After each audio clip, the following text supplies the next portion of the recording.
सभी को नमस्कार। आज हम पढ़ेंगे दो बैलों की कथा का तीसरा भाग। इससे पहले हम दो भाग पढ़ चुके हैं। आज के भाग में हम पढ़ेंगे हीरा और मोती की घर वापसी।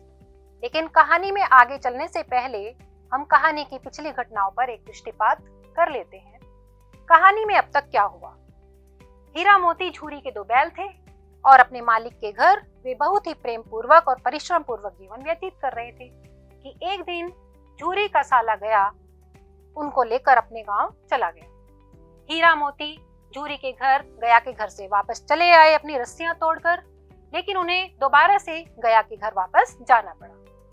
भैरों की लड़की जो गया के पड़ोस में रहती थी, उसने दया करके उन बैलों की रस्सियां खोलकर एक रात को उन्हें आजाद कर दिया।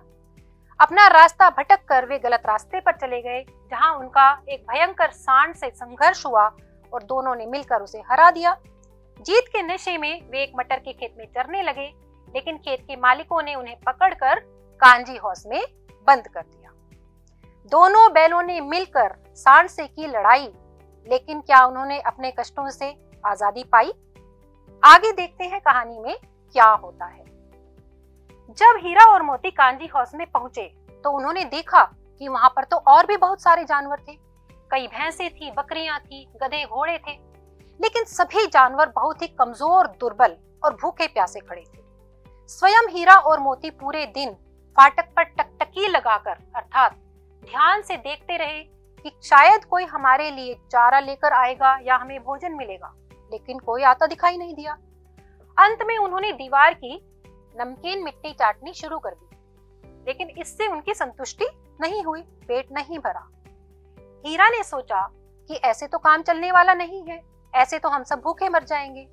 उसने देखा कि बाड़े की दीवार अधिक मजबूत नहीं है, लेकिन हीरा तो मजबूत था।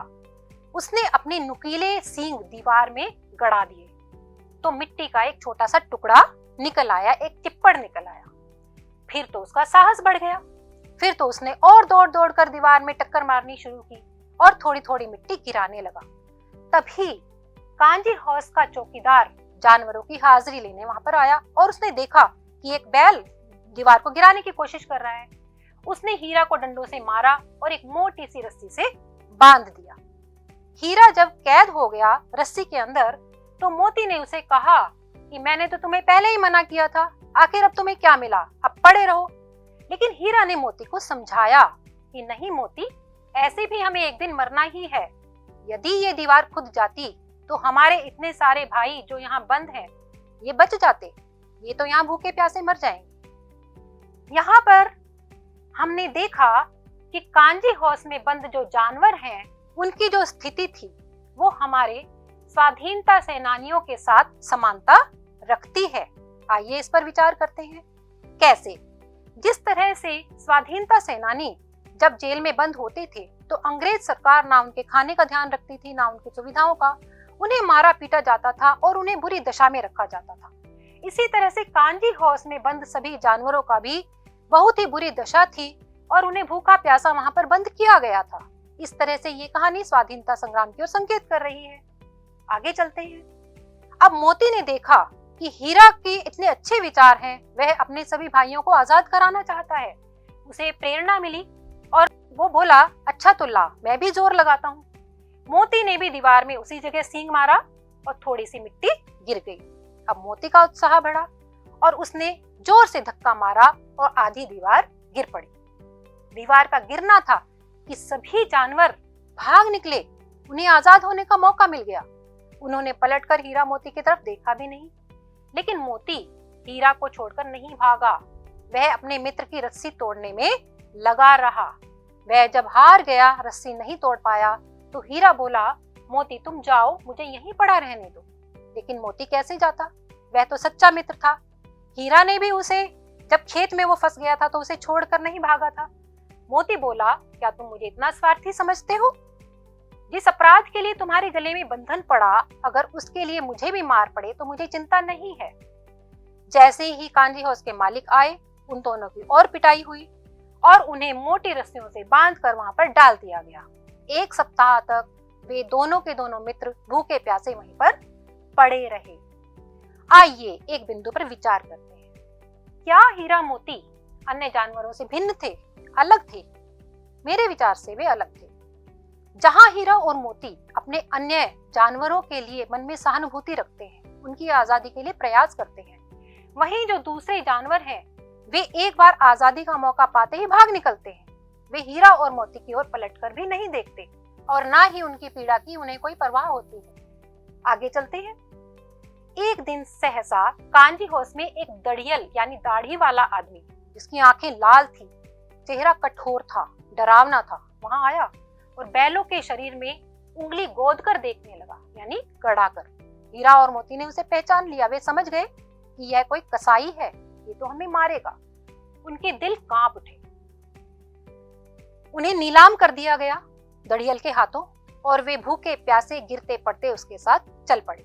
रास्ते में जब उनकी दृष्टि गाय बैलों के रेवड़ पर पड़ी, यानी पशुओं के झुंड पर पड़ी, जो आराम से घास चर रहे थे और प्रसन्न थे, तो उन्हें बहुत अफसोस हुआ।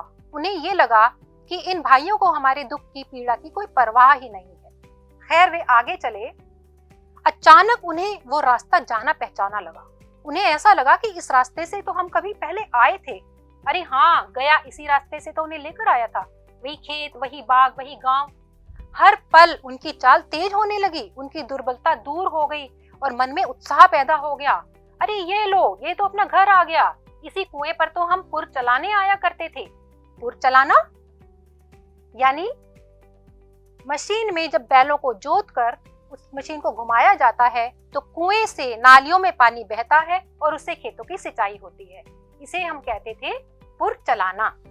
तो यहाँ पर हीरा मोती को अपना पुर चलाना याद आ जाता है।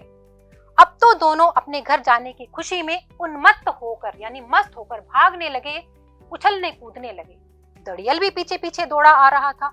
उसने तो बैलों को खरीदा था।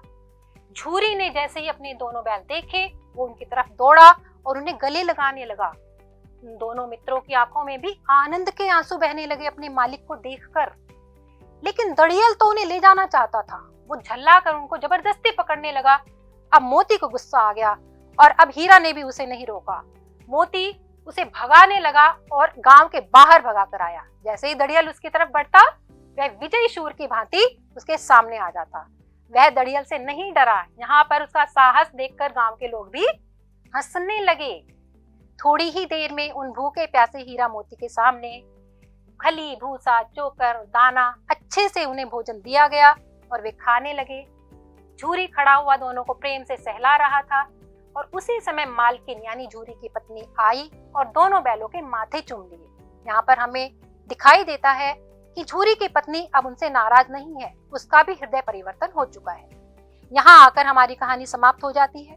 कहानी का एक सुखद अंत होता है और हीरा और मोती अपने संघर्ष में सफल हो जाते हैं, आजादी पा जाते हैं और अपने घर वापस आ जाते हैं। तो हमने पूरी कहानी पढ़ी। कहानी बहुत सुंदर थी और अब आपके लिए गतिविधि, अपने मित्रों के साथ चर्चा करें इन बिंदुओं पर और कहानी के ऊपर चर्चा करें। चाहे तो कहानी को दोबारा से पढ़ें। इस वीडियो पर अंत में बने रहने के लिए आप सबका धन्यवाद। अगले वीडियो में हम आपसे फिर मिलेंगे। नमस्कार।